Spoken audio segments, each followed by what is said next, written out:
Hello and welcome to Confronting Colonialism and Racism in the Post-Pandemic City, Lessons for Educators.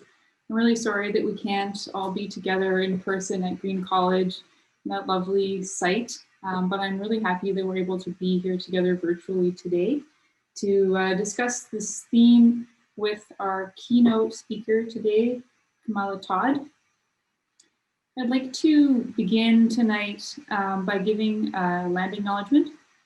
So UBC's Point Grey campus is located on the traditional, ancestral, and unceded territory of the Musqueam people.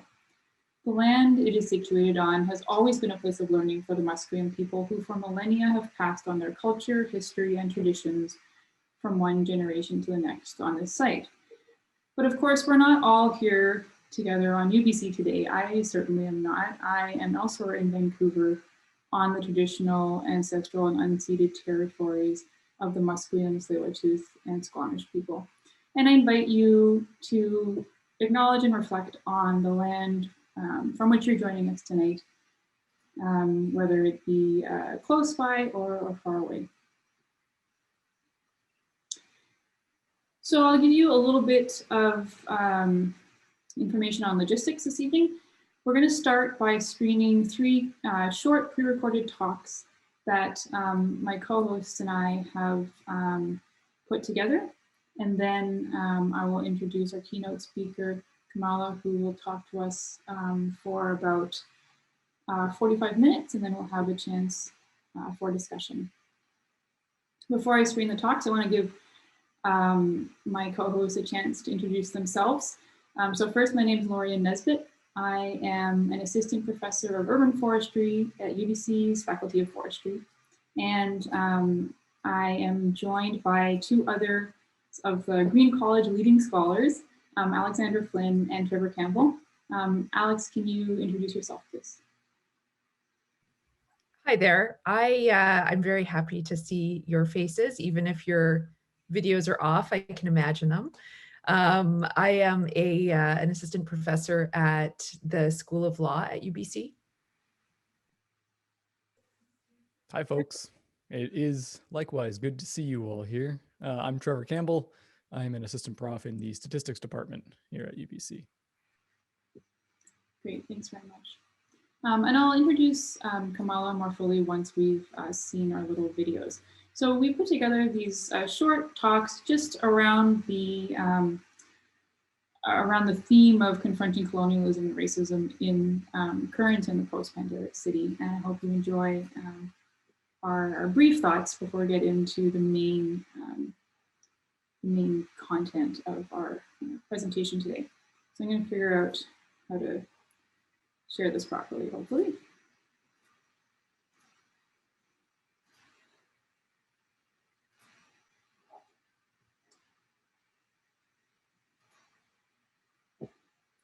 Hi, my name is Alexandra Flynn, and I'm a professor at Allard School of Law at UBC. I'm very happy to be joining you today from the ancestral, traditional, and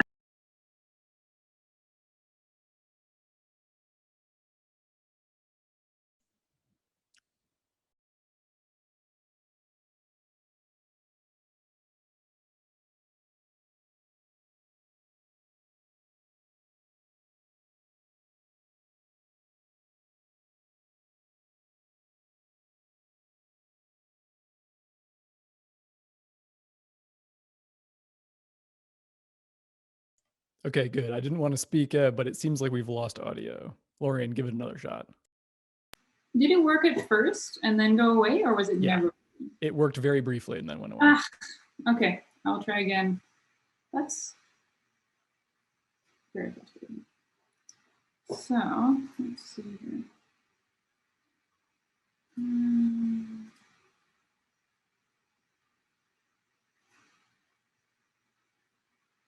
Maybe I'll do it this way. And I will make this. Hi, my name is Alexandra Flynn, and I'm a professor at Allard School of Law at UBC. I'm very happy to be joining you today from the ancestral, traditional, and unceded territories of the Squamish, the Musqueam, and the Tsleil-Waututh peoples. I teach a class called Law and the City at the law school, and I've taught this class for a number of years. And my teaching of this class has really evolved over the years, and that's what I want to talk to you a little bit about today. So what do we think of when we think of the city? In law, it's often framed within the context of the Constitution. What does the Canadian Constitution tell us about cities? What powers the cities have? What they can do vis-a-vis the province? What zoning bylaws they can pass? This is all called law in the books. The codified rules that are written down about the powers that a city like Vancouver that we see on the screen has to create those condos that we see in the background, or to decide what happens to the waterways that have shared jurisdiction with other governments, maybe the power that they have over parks like Stanley Park, who can operate a business in it. These are the kinds of things that when I first started teaching, I used to frame my class around. But over time, law in the books has moved to the side, and law on the streets is what I focus a lot more on. This is how law is lived. What happens in communities?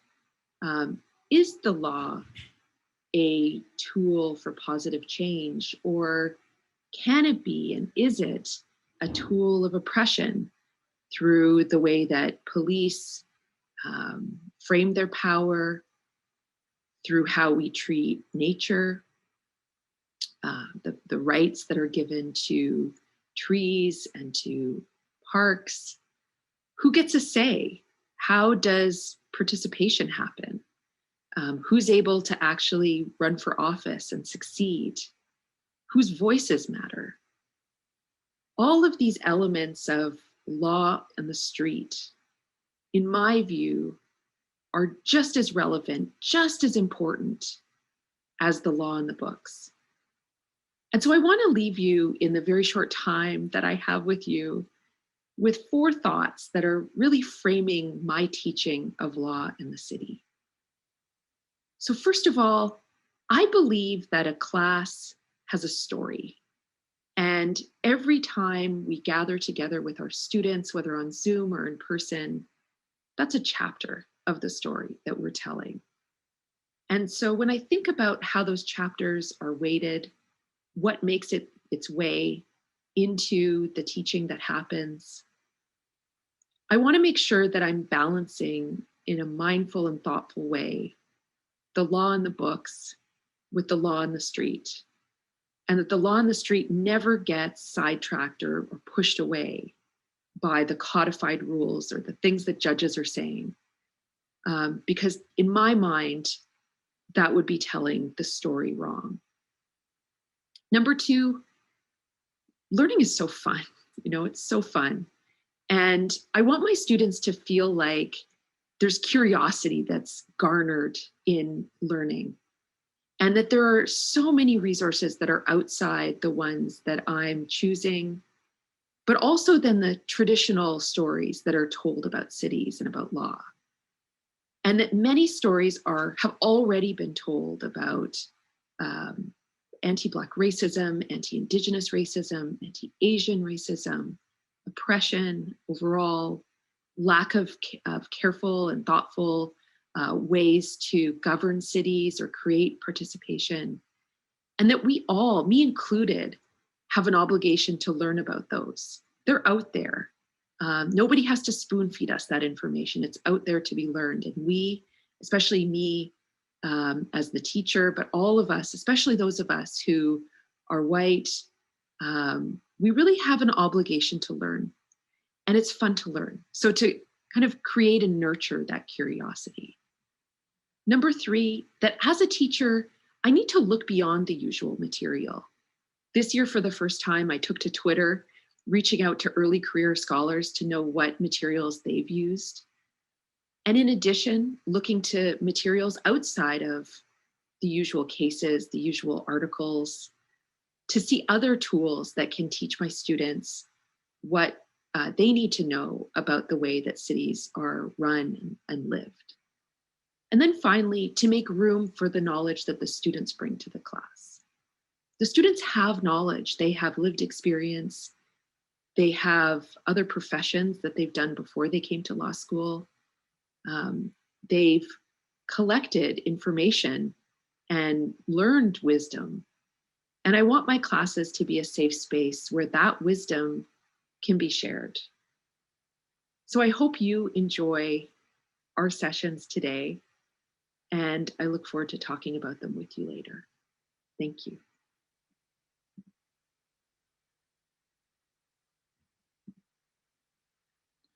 This is Trevor Campbell from the Department of Statistics at UBC. In this talk, I'll be going over some recent joint work with collaborators Thibaut Horel, Lorenzo Massoero, Raj Agarwal, and Daria Roithmeyer, studying the effects of social contagion on police violence. Police violence against civilians is one of the clearest examples of systemic racism and inequality in modern society. Over the past 10 years, the widespread availability of recording devices in your cell phone have made the public acutely aware of the issue, with the notable police killings of Eric Garner and Laquan McDonald, George Floyd, Tamir Rice, Philando Castile, Breonna Taylor, and many, many more. Police violence is now a leading cause of death for young American men between the ages of 25 to 29, trailing accidents, suicide, other homicides, heart disease, and cancer. And recent work has shown that the lifetime risk of being killed by police is around 3 times as high for Black men as it is for white men, and about 1.5 times as high for Latino men. A popular theory about this problem, parroted by many politicians, is that there are only a few bad apples, and that the majority of law enforcement officers are good. But this shifts the blame to individual officers rather than the system that creates and supports them. And it doesn't leave any room to address what is clearly a systemic problem.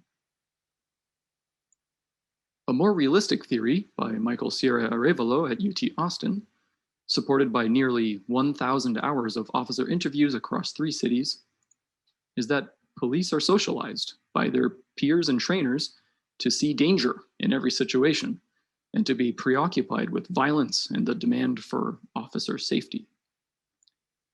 Officers are routinely shown cautionary graphic videos of calls gone wrong, leading to officer death.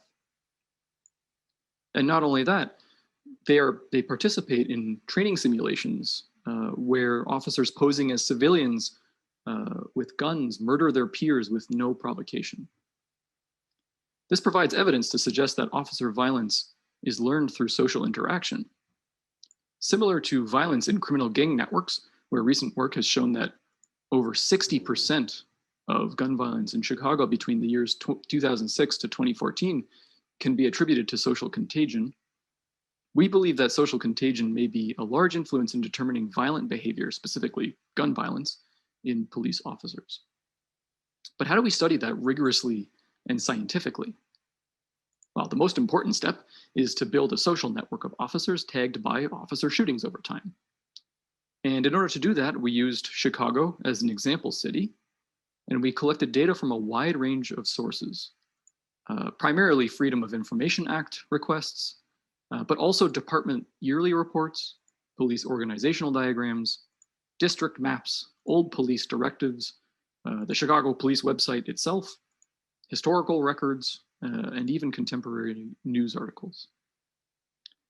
Now, to build the network, we actually use civilian complaints, which list multiple officers to establish a social connection between them.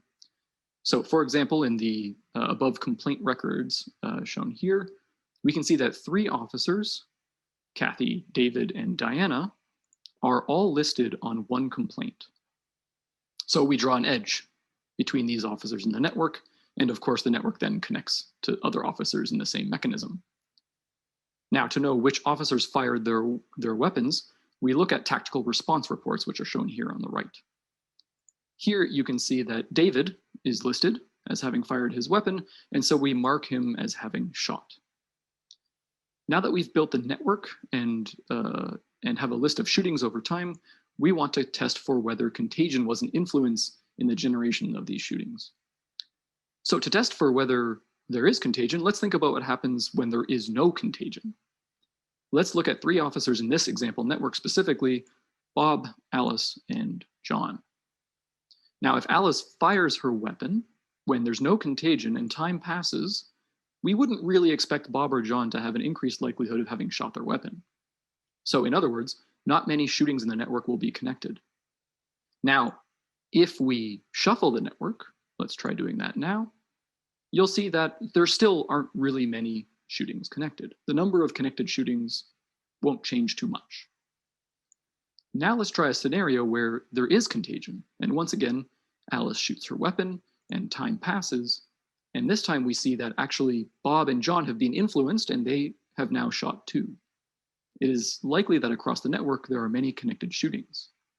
If we now shuffle, we'll find that the number of connected shootings actually decreases significantly. In this example, there are no connected shootings. So if the number of connected shootings drops when we shuffle the officers, we suspect that there may be an effect of contagion. Here's what happens when we actually do this experiment on our actual data. We see that there are around 460 connected shootings in the original network. And after doing this shuffling game, we see that there are between 300 and 450 connected shootings. This suggests a strong potential for social contagion as a determinant of police gun violence. Now, although the result is clear, this is obviously not case closed. It's just one piece of the puzzle in understanding the key underlying issues and addressing them. And for now, we leave that to future work. Thank you. Hi, I'm Lorien Nesbitt, and I'm grateful to be here with you today on the ancestral and unceded territories of the Musqueam, Squamish, and Tsleil-Waututh peoples. I'm an assistant professor of urban forestry in the forestry faculty at UBC, and most of my research and teaching focuses on green equity and environmental justice in cities. In the few minutes that I have with you today, I'm going to tell you a couple stories that help explain some of my thinking around power and inequity in urban forestry.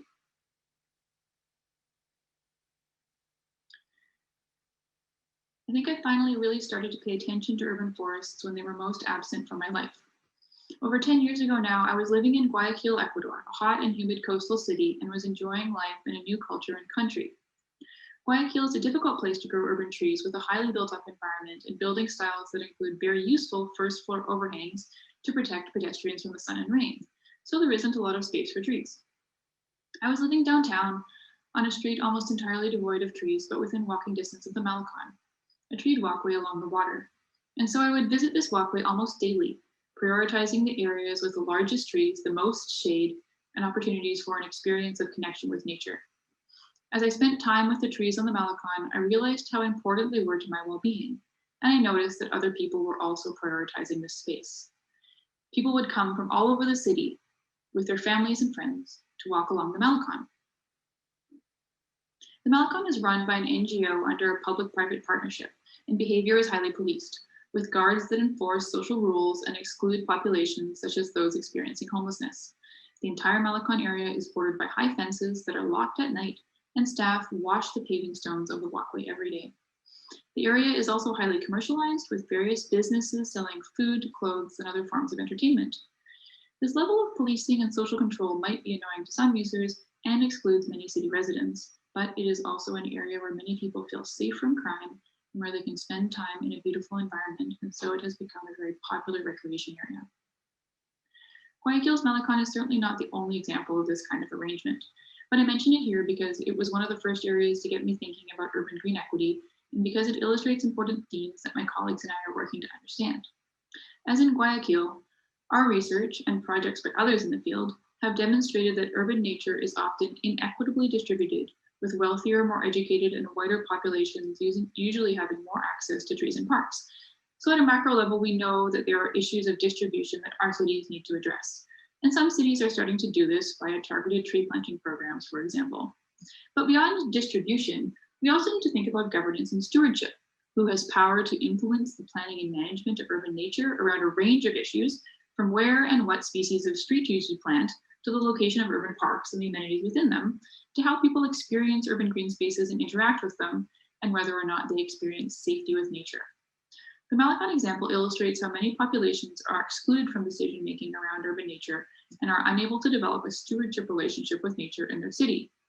We don't yet have clear standards by which to assess equitable urban forest governance, but we do know that theories of recognitional and procedural equity are key guides in this space, recognizing, empowering, and valuing diverse voices and perspectives. Which brings me to the issue of public and private green space and influence, an issue that has been made more acute during the current pandemic. I was in South Africa visiting family and colleagues when the pandemic began last year and rushed home along with the rest of the world to quarantine for 2 weeks. At the time, I lived in a laneway house in Vancouver that had a tiny driveway beside it that we used as a yard.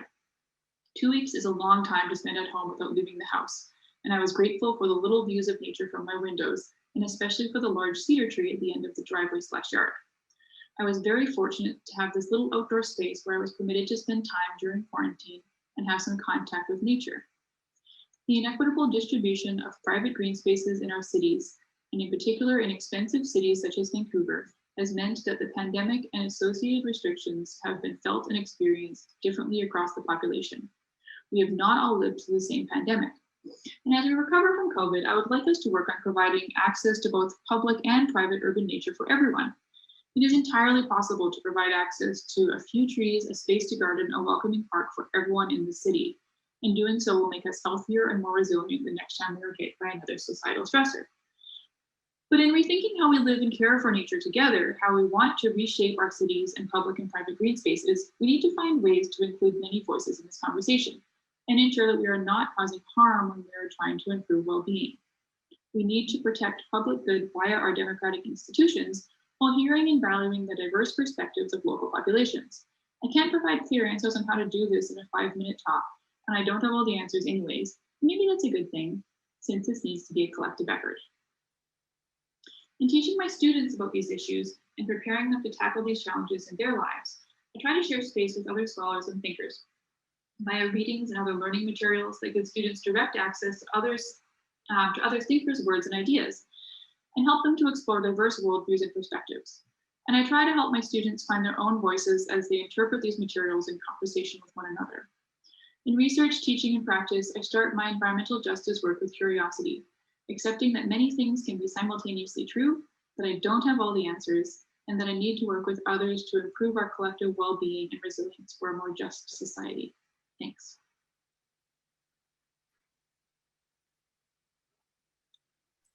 Okay, well, there we are. 18 minutes of our quick thoughts on some really complex topics. Thanks very much to Alex and Trevor for putting together really interesting short talks. So now this brings us to the main event. And before I introduce Kamala, I want to just give a little bit of guidance around what's going to happen. So Kamala will speak, and then I'm sure you will have lots of questions and thoughts that you'd like to discuss with her. So if you come across a question as she's speaking, I ask you to wait until the end of her presentation to ask that question, at which point you may raise your hand using the raise hand function on Zoom, or you can type a question directly into the chat box. If you raise your hand, I'll invite you to introduce yourself, turn on your video, and ask the question using the microphone. And if you'd prefer to type your question in the chat box, then I will direct that question to Kamala myself. When you're asking questions, please make sure you use respectful language and make sure you're asking a question instead of making a statement. We welcome you to introduce yourself and have a nice discussion with Kamala or others on the panel co-hosts tonight. So without further ado, I'd like to introduce Kamala Todd. Kamala is a Métis-Cree mother, community planner, filmmaker, and educator, and she has a master's degree in urban geography from UBC. She was also the City of Vancouver's first Indigenous arts and culture planner and was the city's Aboriginal social planner for several years. She's currently an adjunct professor at UBC and SFU. Kamala's media production company is called Indigenous City Media, where she writes, directs, and edits. And her film credits include Welcome to Our Homelands, Indigenous Plant Diva, Cedar and Bamboo, Re-Law, Living Indigenous Laws, and Sharing Our Stories, the Vancouver Dialogues Project. Kamala also writes for television, including Métis-Cree and Coyote Science on APTN. Kamala, I will turn it over to you to introduce yourself and add anything that I have missed. That's great, thank you. Tanse, everyone.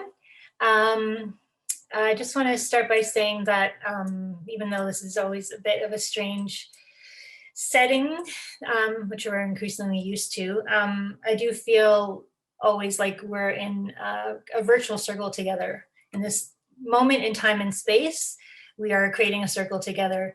And so I always feel honored to be able to do that and be part of that and to share my thoughts and ideas, and also, you know, to hope that we're all open, our hearts and minds are open to listening to each other.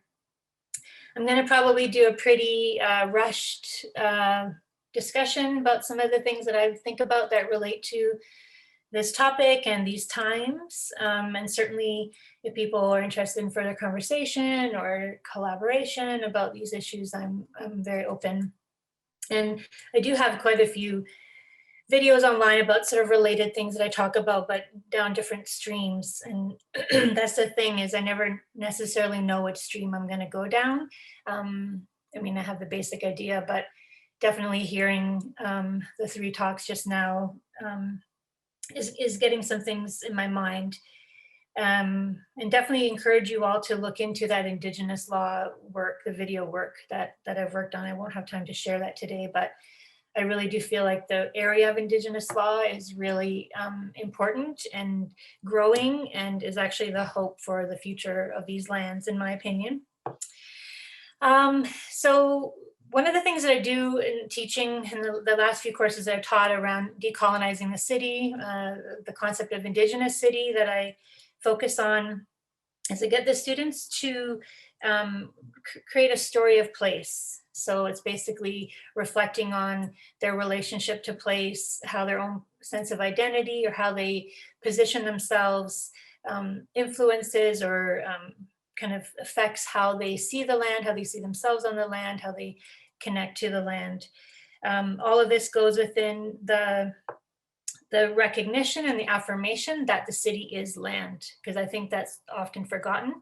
And not only that it's land with little pockets of, you know, maybe green space and so on, but that it's part of a whole continuum. That all of the lands, all of the urbanized lands in North America are what I call Indigenous cities, because they're all built and imposed onto Indigenous lands. And so I encourage you to reflect on that yourselves. I'm sure you do. And you know, think about your own relationship to place. If your ancestors are not from these lands, then, you know, where they come from and how you connect to place, specifically Vancouver. So myself, I am speaking to you from the Musqueam, Squamish, and Tsleil-Waututh territories. And I actually was born and raised here and grew up all around the kind of Metro Vancouver area. And my 2 boys are also growing up in these lands and were born in these lands. But these are not my ancestral lands. On my mother's side, we are Cree and Métis from Red River, like Cree and Métis settlement prairie territories from Red River all the way west to different areas, including St. Paul de Métis settlement. And then on my dad's side, he's a first generation of German Eastern European immigrants. And so I'm very connected to this place. It's definitely my home. It's my children's home. It's literally built me and made me. All of my cells were made by this place, nurtured by this place.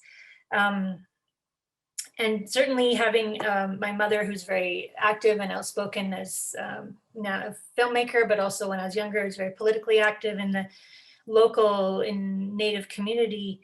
I've always known that it's all Native land, but it was really a learning process for me, you know, that probably in my late teens, early 20s, to start to really understand the specificity of these lands, to understand the language, the people, you know, as like how much has been erased, which is what I want to talk about today.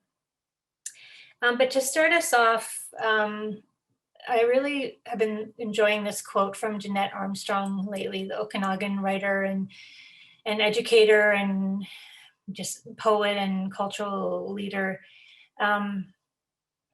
she says that the land as language surrounds us completely, just like the physical reality of it surrounds us. Within that vast speaking, both externally and internally, we as human beings are an inextricable part, though a minute part, of the land language. All Indigenous peoples' languages are generated by a precise geography and arise from it. Over time and many generations of their people, it is their distinctive interaction with a precise geography which forms the way Indigenous language is shaped and subsequently how the world is viewed, approached, and expressed verbally by its speakers. So I really want to kind of emphasize this idea of the land language, and also the idea of the precise geography. And as I mentioned, the specificity of place, because it really is something that I grapple with a lot, and it's something that I encourage my students to really think about. So, you know, my own story of place as somebody born in someone else's territories, as, you know, a mixed person, very much displaced from both my German cultural heritage and Eastern European cultural heritage and my Cree and Métis places and languages and elders and all of that. But certainly, you know, we find our ways, and my mom has worked really hard to help me stay connected and to help my children stay connected. You know, my grandfather spoke Cree. He didn't teach it to his children. You know, the family had land, we had script, we had Métis territories where we were living as Métis people, but all of that was affected. And my mother left Edmonton at the age of 12, you know, ran away to the West Coast along with many of her siblings. So this is, as I said, the only home I've ever known. But as I begin to really understand what it means to live on someone else's lands and to understand what has happened in the making of this place that I call my home, I have to keep learning and unlearning and practicing my own cultural teachings of reciprocity, of gratitude, of relationality, of kinship. You know, a concept that I've only learned recently within Cree law is wakotowin, which is that idea of kinship and relationality. You know, since a very young age, I've always known that we are all related, that we are interrelated, that we are interdependent, and that the earth is not just for humans alone to do as we please, and that I'm related to the rocks, to the trees, to the water, to everything. But there are things to think about when you are on someone else's lands, and in particular, someone's lands who have been mistreated, as these Musqueam, Squamish, and Tsleil-Waututh lands have been. And so I'm thinking again about that idea about the land language. So very much this is a place of the Hunkaminam and Squamish languages, the downriver dialect of the Halkomelem language, which, you know, I hear more and more people speaking, which I see all kinds of work being done to revitalize and strengthen the languages, which definitely were almost extinct. But there's the land language of the city, and the city in the North American context as a colonial construct, as very much a made up place that was imposed onto lands that were already inhabited and cared for and loved in stewardship relations for millennia, or as Chief Leah George Wilson says, since time out of mind, or as Larry Grant from Musqueam says, we have been in this land forever. We have always been in this land. Or as Christy Lee Charles says, since the first sunrise. There's many ways that the local people talk about their place here, their relationship to their lands and waters. But the main message and teaching that I have so far, these of course not being my lands, but just doing my best to learn, is that the people here, like all Indigenous nations, all Indigenous people across this continent, have origin stories that connect them to their lands and waters and their mountains, that connect them to, you know, continuity throughout their lands for thousands of years, where their ancestors, like just imagine, for those of us who are not from these lands, you know, the truth that people have been living and dying and walking through these lands and caring for these lands for thousands of years, which is incredible. It's incredible to be in a place that has that kind of depth, that has that love and care and relationship and responsibility woven throughout it. As Deborah Sparrow says, as her grandfather Ed Sparrow said, anywhere you open the earth, it is there, it's written in the earth. You know, their ongoing presence here. But as we know, this land language that we currently see as expressed through the built form of the city of Vancouver and all those kind of book laws that Alexandra talked about, this place tells a very different story right now. And so my question is always, you know, who gets to write that story of the city? Who gets to put their dreams and their visions and their cultural teachings and their epistemologies and their goals and their greed, their personal objectives and so on, onto the land and into the storybooks and into the law? And who gets to be the author, and who gets to currently, you know, since colonization, write this land language and manage this land language that we're supposed to kind of belong to. So my whole thing is about the story of the city, and the story of the city really, really matters. And I talk about it in terms of film, in terms of what representations are out there. That's a big, you know, teaching from my mother, who, you know, specifically went into film to address, you know, all of the racist stereotypes, all of the, you know, mistruths, and then also the lack of representation from Indigenous people themselves in media. As a geographer, I really look at it in terms of the urban landscape itself and what was, you know, what informed that particular way, you know, on these lands of making place and organizing human life. And so, as we all hopefully know, and as was said earlier, you know, there's lots out there to learn.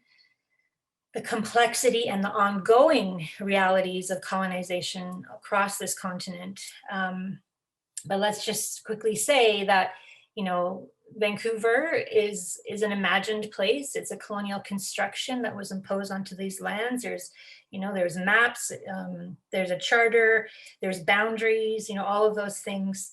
But it's really kind of taken for granted as a given, as a naturally occurring jurisdiction, when really what fueled the making of Vancouver, just like all of North America and all the cities, was this project of nation building that was predicated on eradication, elimination, the clearing of land, the removal of people from their lands, but also the complete disregard for the pre-existing laws, governance systems, economies, knowledge systems, you know, life ways, pathways, everything, cultural landscapes. A complete disregard for that, not seeing it as valid, not seeing it as having any either not existing at all or not being of much consequence. So I'm sure we all know, of course, about all of the various legal, so-called legal concepts that fueled this, like the doctrine of discovery, the doctrine of reception, the idea of terra nullius, all of these things that really fueled these genocidal intentions. And I call them genocidal because they were all based upon the eradication of the first people, of the nations that were already in place, of the people who were already in place. Whether by design, whether by, you know, but it very much was the intention. And it continues to this day, because the laws that were created were very much about that nation building process and about removing the people and not honoring the laws that were already in place here and the ways of living that come from this precise geography of this specific place in the case of Vancouver. And then all kinds of colonial mindsets. So when I look at the city of Vancouver, when I look at kind of, you know, my own learning about how things used to be and how they are now, and all my reading from people of these lands and things that have been shared with me, the songs, the stories, the laments for how things were, you know, only 100 or so years ago. I can read the presumptions and the mindset of the colonizers that has been embedded into how the city was built. And I can read their stories because I've grown up surrounded by them. And I've grown up, you know, in all these years, always kind of fascinated with heritage and buying every kind of book I can find about Vancouver or British Columbia or Canada that talks about the story of Vancouver or the story of who we are. And, you know, these narratives that some might say are just from, you know, the boosterous past and we know better now, but I would beg to differ. So this one, that's our natural heritage, which is very much a celebration of the beautiful land, but also a celebration of the extraction of the resources. It's kind of like poetic prose throughout with beautiful visuals and photographs. And I have so many that I like to read, but this is the one I'm going to share today. For over 100 years, man's efforts have been directed toward carving a niche for civilized society in what seemed to be a wilderness of almost unlimited dimensions. And then there's a nice little description of the people who kind of came here and made it, you know, started this movement towards progress and civilizing. And it's the usual suspects of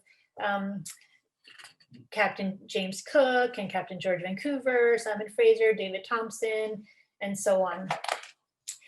And then this one, which has visuals of kind of older settlements and smaller towns and just like the kind of gradual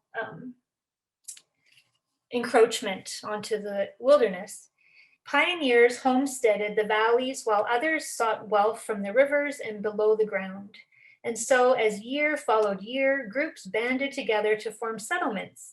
With the passing of time, vast cities sprung up in their places. So very much we have a continuation of this idea of progress, of improving the land, and the tale of the brave white founding father, pioneer, people who made this place and who are the founders and the caretakers of what we now have today. And then this line here, so vast a heritage, rich in opportunity, challenges not only our abilities to harness, harvest, and utilize, but offers too a broader challenge that we as yet only partially understand. Man is no longer a wilderness dweller, and his day-to-day necessities require that he alter the face of the land to serve his ever-growing and changing needs. So those kinds of narratives were very much embedded into how the newcomers, you know, started to live here, how they treated the land, how they saw or didn't see the first people, who, of course, it needs to be said, especially here on the West Coast, had populations severely decimated by various smallpox epidemics and tuberculosis and other diseases.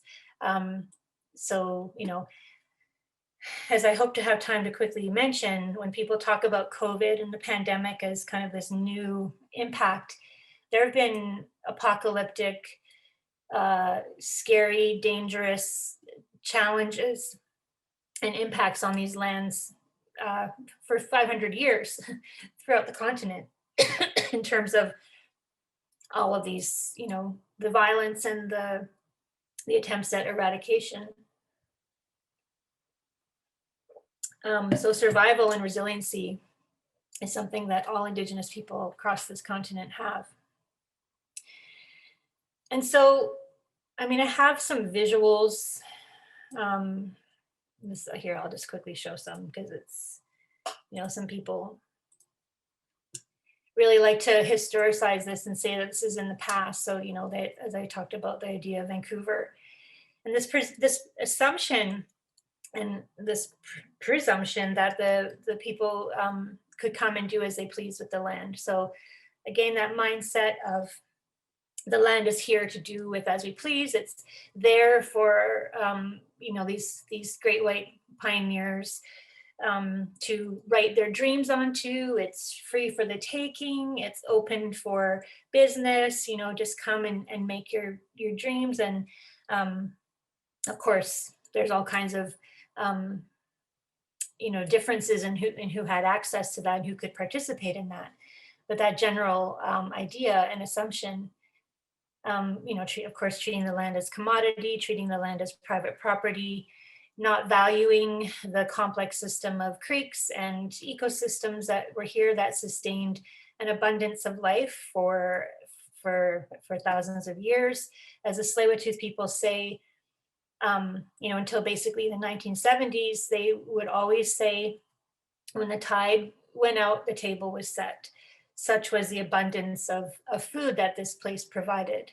But people haven't really been able to go clam, you know, harvesting from their inlet since the 70s. And I always just share this because it's just a reminder that this empty land narrative is very much written into Vancouver. It was literally written onto the streets of Vancouver. This plaque was removed a few years ago, but it was there until a few years ago. I think it was brought inside to the building after it was rebuilt on Hastings and Hamilton. And this is to commemorate Land Commissioner Hamilton, where he, you know, first started to measure out the streets onto an empty land. And I always like to just talk about, again, this idea of what's literally written, what land language can we see? And of course, I'm being selective here in what I'm sharing, but these are the things that I grew up surrounded by. And then I grew up surrounded by things like when there is any kind of storytelling in the land, like text itself, if there is any acknowledgement of the fact that these were already occupied lands, you know, with very long established complex societies, what is commemorated is not the people and the fact that they're still here and also like what happened, but it's the archaeologists who discover this prehistory, as it's called, and who are commemorated for that. Same thing with the Marpole Midden, which, if you know anything about the story of Satznam, the village in Marpole, the large Musqueam village where, you know, their ancestors have been repeatedly mistreated and dug up. This is another thing that commemorates the archaeologist or person who discovered this history, but there isn't that sense of continuity and the fact that these are Musqueam people's ancestors, and it's their village site. And there's all kinds of different examples, you know, the whole idea of naming and the imposition of languages. And then, you know, we have a whole history of erasure of Indigenousness, so languages, cultural expression, potlatch, and so on, the criminalizing as part of this whole assimilation eradication project.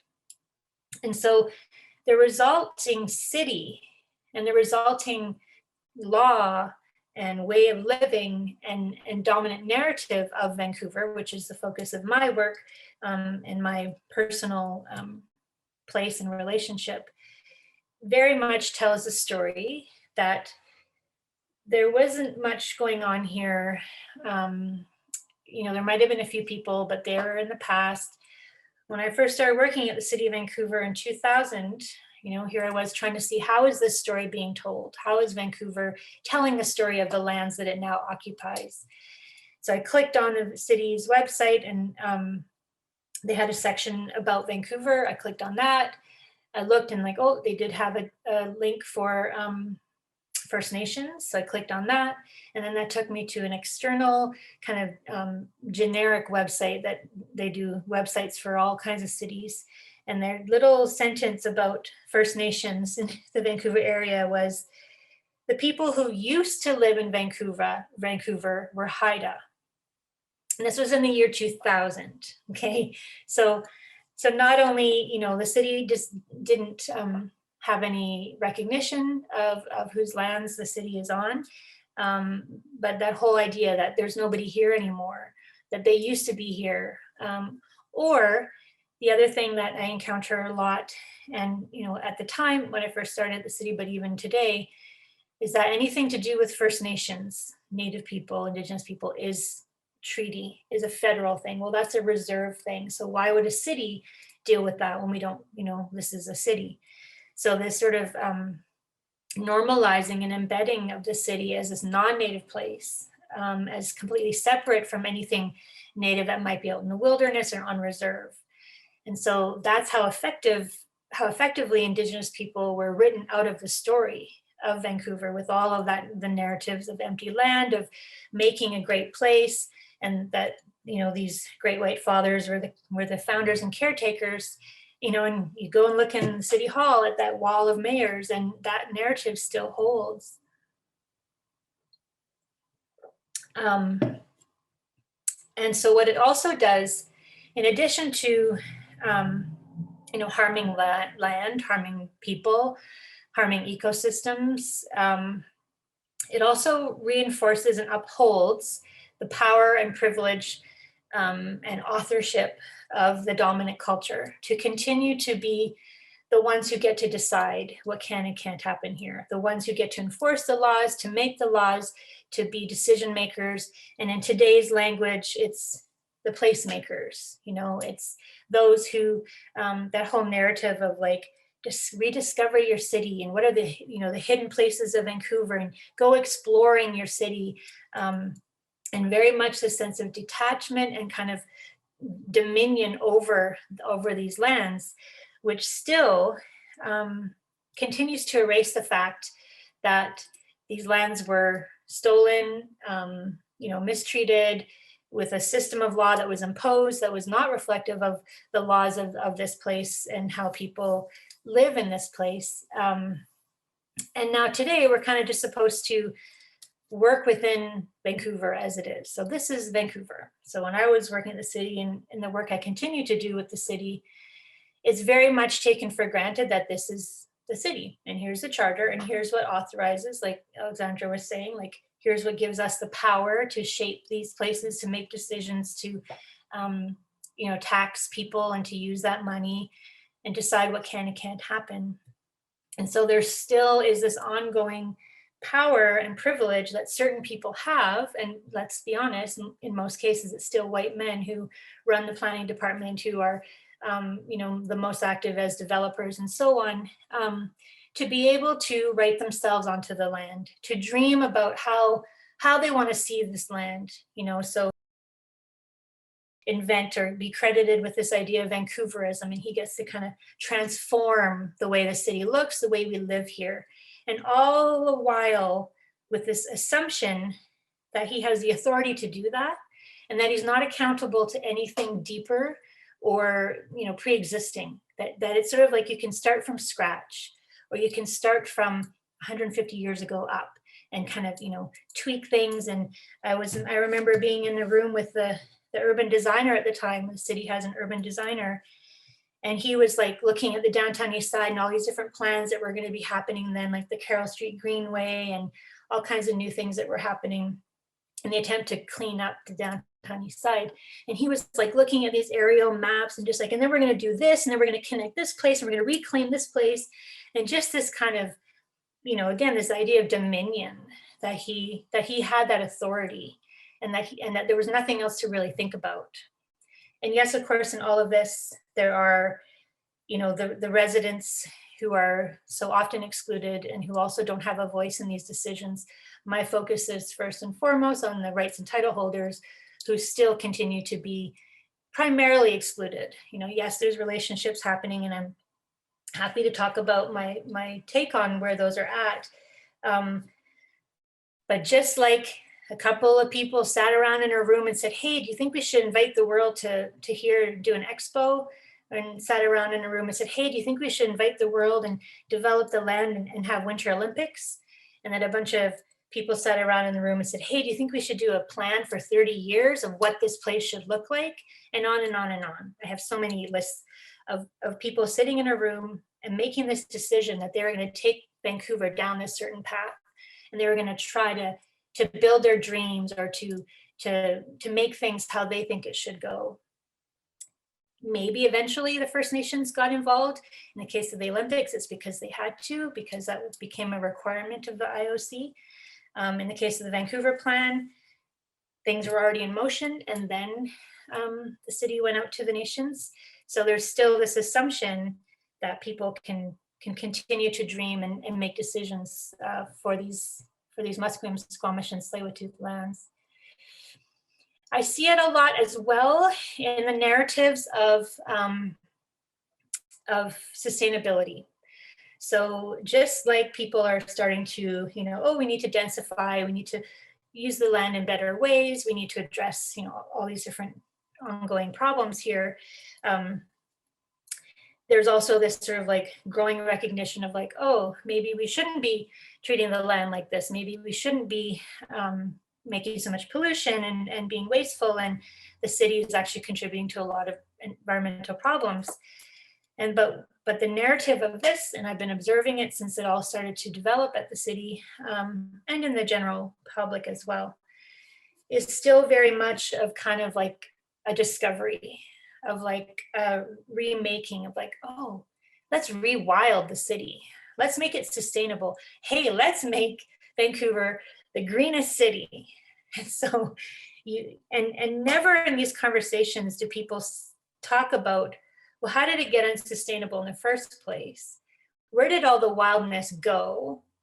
And any kind of examination of the fact that it's colonization and capitalism, of course, and that not only does that need to be addressed, but it means that the loss of wilderness, the loss of healthy ecosystems, the loss of, relationship to land has affected the first people the most, and that they have always had those relationships with their lands and waters. And so the unsustainability of the city has directly impacted them and is also a result of ignoring their laws and their knowledge and their ways of living on these lands and ways of living in relationship with those lands. But you don't hear that. In fact, I was at a meeting about the Vancouver Plan, and the head of sustainability or stewardship versus sustainability, I think, was there. He was talking about making a green city, and I was like, what have you guys done to work with the nations to include their concepts of sustainability, their laws, their science around how to treat these lands? And he actually said, wow, I'd never thought of that before. That would be a really revolutionary idea. Like, he had never made that connection, that making life healthy on these lands, living well on these lands should automatically include going to the first people who have been so severely impacted by how unsustainable things have gotten.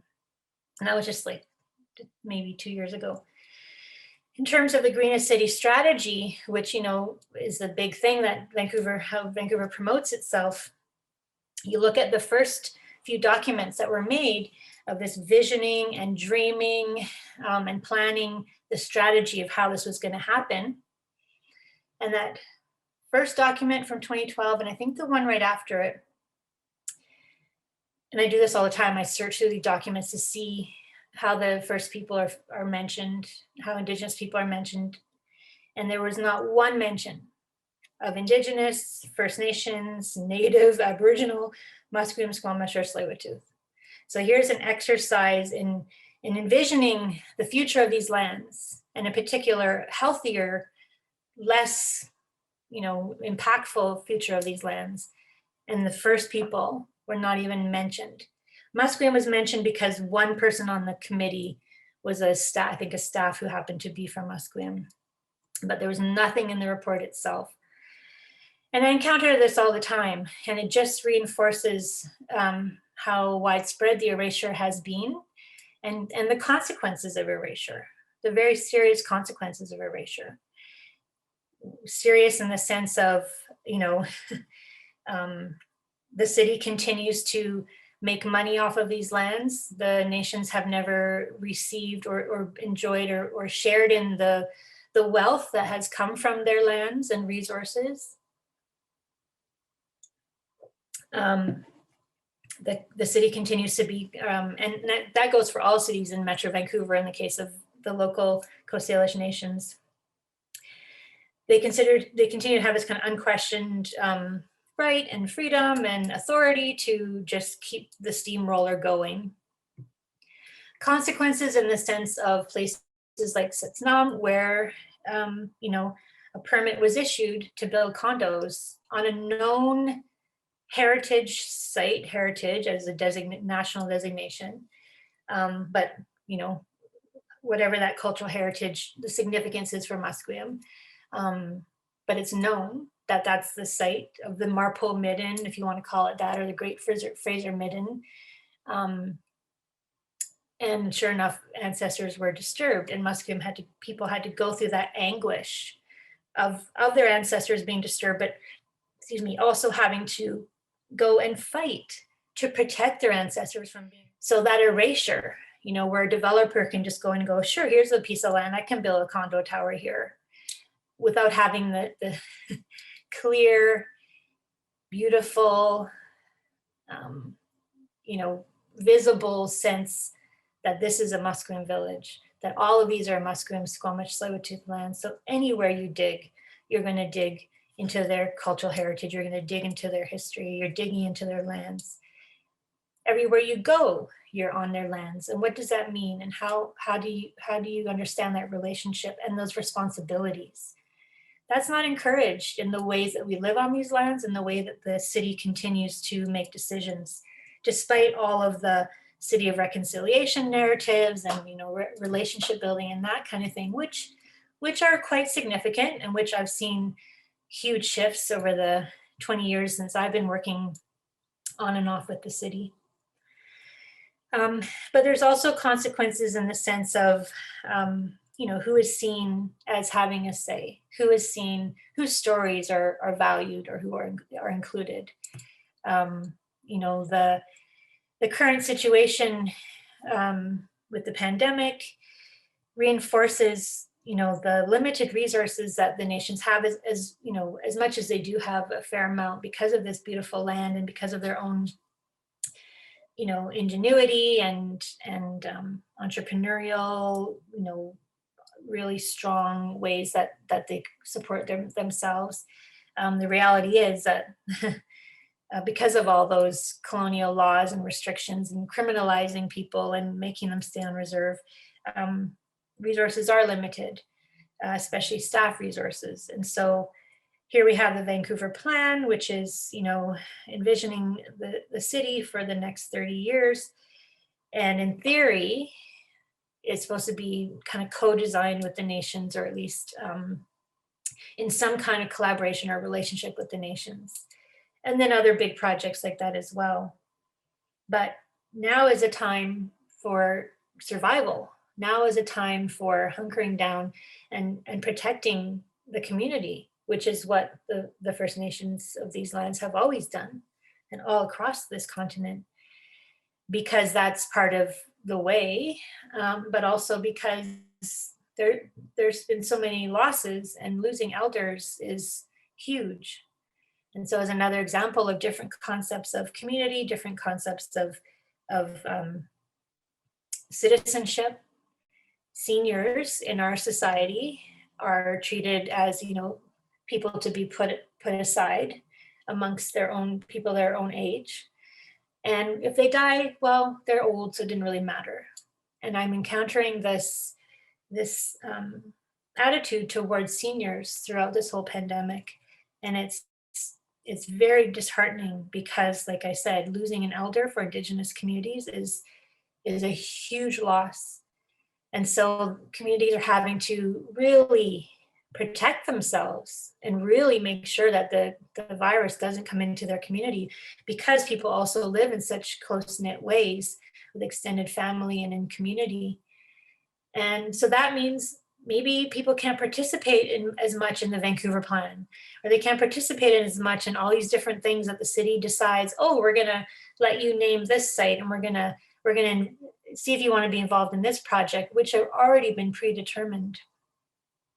And so once again, because there isn't really shared power or co-management or actual recognition of the nations as being sovereign and having rights and title and being able, should be decision makers on these lands, the colonial machine of the city of Vancouver and Burnaby and North Van and Surrey and so on just keeps going. And meanwhile, people are having to deal with another impact, and protect their families. So in terms of teaching, I'll just quickly finish by saying, these are the things that I really try to focus on in my classes, in the sense of really troubling the idea of Vancouver or any North American city, but with the focus on Vancouver. Not taking it for granted as a natural thing, and showing it as a construct that it is with these imposed laws. And then really trying to embed and strengthen and affirm this idea of Vancouver as Musqueam, Squamish, and Tsleil-Waututh lands. So just like Alexandra said, around other sources of knowledge, not only do I seek out, so I deliberately do not use any non-native sources unless it's something that we're critiquing. So in terms of talking about land and relationship and decolonizing, it's all Indigenous people and Indigenous knowledge. But I also don't only go to academic people. I actually tend to go more to the writers, the musicians, the leaders, as really important knowledge, because of course the whole idea of academia and the hierarchies and what constitutes knowledge is very, very colonial. So I work with that. I bring in guest speakers from each of the three nations. I try and I really establish the nations in 2 or 3 classes at the very beginning, like through their own videos and land use plans and documents and all kinds of things, to really reinforce this place, and to really show just sort of how arbitrary a lot of these laws are, and how self-serving those laws when they were created are. We just had the land title language was just finally formally removed last year, both in West Van and Vancouver, that talked about not selling to, Black, Asian, Indian, and so on. The racism and the attempts at eradication are written into the laws. That was the whole intent of those laws, was to create a place in the vision of the newcomers and to reflect them. And I spent a lot of time reading from people like Lee Miracle, local Tsleil-Waututh and Stolo writer, Will George, who's a Tsleil-Waututh poet, Chief Dan George, because I think he's such an important voice from these lands, and he really lived through that transformation of seeing his land and his people being so severely impacted. And so maybe I will just finish with this poem. I would like to do more, but there's not enough time, from Will George. It's called Within the City. Within the city we hunt, within the city we search. To taste ocean salt and wet wind, in his dream, he is in the big house with family. The young and old are drained of energy, weak and hungry, they are starving. Their frames are thin, and he can see it on their faces. Where are their hunters? The community turns to him asking, "Are you our hunter?" Within the city, we gather all we need for sustenance. Within the city, we hunt. How can you hunt without weapons? We are our weapons. We hunt for knowledge. It is a long, harsh winter. On this west coast, game is scarce. In the community, a small big house with a family starving. 2 hunters go out hunting one last time. In the woods, they come upon a clearing. Wolves gather in a semicircle with 2 deer in the center. The two hunters close the circle. The leader wolf places a paw on one deer and moves back. The hunters step forward for it. Weary, they return home with the deer. Within the city, we persevere. Within the city, we survive. And if you read through, and this is one thing I try to emphasize in my class as well, if you read through all those writers and different sources from the local nations and all Indigenous people, our relatives, our kin, the animals, the rocks, the trees, the relationships that we have with all of these different beings, that really should change people's ideas of citizenship.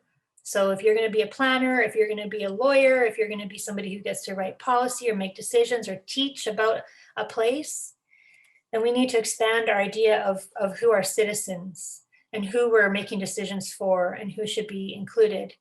And if we listen to the people of these lands, then it's wolf and bear and cedar and orca and on and on. And it's also supernatural beings and so on. So I guess my best hope is that the more Indigenous laws and knowledge and governance and economies are acknowledged and kind of restored as best as can be onto their lands, even when they're urbanized, then we can sort of rewrite those stories of what this place is, how we're supposed to live here, and who should be shaping how we live here.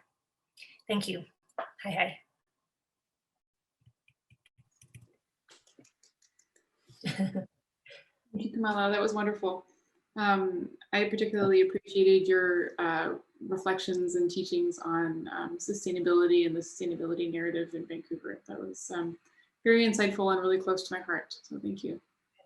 I actually have a lot of forestry students this year too. It's interesting. So excellent. I'm very glad. Yeah, it's an important part of their learning, and we're not doing enough of it yet at UBC. So thank you for your guidance. So I'm sure people have lots of questions, and I just want to give a bit of an orientation into how to ask a question. So Zoom has kind of changed recently. I don't know how familiar everyone is with it, but if you would like to raise your virtual hand to ask a question using your microphone in person, I think that would give a really nice sort of feeling of togetherness. And what you do is you use the reactions button on the bottom right hand of your screen. There's a little smiley face with a plus. And if you click on it, then there's an option that says raise hand. And then when you raise your hand, I can call on you to ask your question directly to Kamala. If you would prefer to leave your camera off and your microphone off, then you can write your question in the chat box, and I will direct it to Kamala. And once again, I would just remind everyone of the importance of respectful communication and I guess sort of curious engagement with this topic as we enter into conversation together. While everyone's kind of thinking about what their questions are, perhaps I will call on my co-hosts to get us started. Either Alex or Trevor, would you like to ask a question?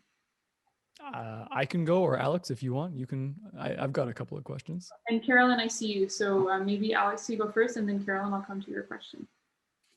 Yeah, Alex, why don't you go first? Okay. That was wonderful. I could just listen to you talk all night, even on Zoom. But I had a question for you about your filmmaking work and how that has or hasn't inspired your thinking about teaching. Like, is it, impossible to kind of extricate what's filmmaking and what's teaching? I'd just love your reflections on that. Like, how much do I use video in class, or just how related my approach is with both? Just your approaches. Like, yeah, definitely. I mean, I think that's the thing, because I'm adjunct. I have a lot of freedom to do things in my own way, and I don't think I could, I wouldn't be able to be permanent anyway, but I mean, I don't think I could handle that, because just the system and the ways you're supposed to do things. And so I have a lot of freedom, and especially because the first one that I did at SFU was emphasis on arts and culture. And so I have a lot of freedom to really open things up and approach it, yes, in a kind of more storytelling way, which is why so much of what I share is story and song and video and poetry and so on. I mean, I still go to the academic stuff, or we do a lot of looking at city reports, but I also understand that a lot of young people, find video quite engaging, so we definitely do that. It happens. Alrighty. Maybe I'll ask a question next. Well, first of all, thank you for the absolutely wonderful and inspiring talk. That was a real delight to listen to. One point that you made that actually really resonated with me is that it's the sort of colonization is not over it wasn't a thing that happened in the past. It's sort of an ongoing process that we have to be very, very, very mindful of and deal with. A question for you. I think part of this is that Vancouver is a very quickly growing and cosmopolitan city. I mean, people are moving here from all over the place. How do you, either in your teaching or in your work in the government, how do you convince these people who have no real original connection to these lands? How do you convince them to be good stewards and at least to do their best to take care of them? Well, that's where that erasure and the kind of marginalization of voices from the nations has resulted in people coming here and thinking that, oh yeah, that's just this beautiful place. So it's through, and the nations are doing it themselves. They have tons of videos. They have tons of, even on their websites and all kinds of planning that they're doing in ways that they talk about their place here and their relationships here. So like in my teaching and I worked on the Dialogues Project. The Vancouver Dialogues Project was about bringing, newcomers together with First Nations and urban Indigenous people to really start hearing. So a lot of it has to be about those conversations, but really it won't be as foreign or new to people once it's, embedded throughout the city. And so I didn't get to talk a lot about the visibility and the public art and then the signage and so on, but that is a really big part of my focus. And because I was taught by the Tsleil-Waututh people that one of their key objectives is to put the face of the Tsleil-Waututh people back onto the map of the traditional territory, as they say it. So I realized how important the visibility is, right? Because that erasure reinforces the idea that there's nobody else here, nothing else to think about. And we can do what we want, but the more the nations are acknowledged, but then also visible and included, and can be the ones to tell their stories of this city, then I think it's not going to be so like, what? People are just going to know, and it's going to become the truth that's finally known and visible.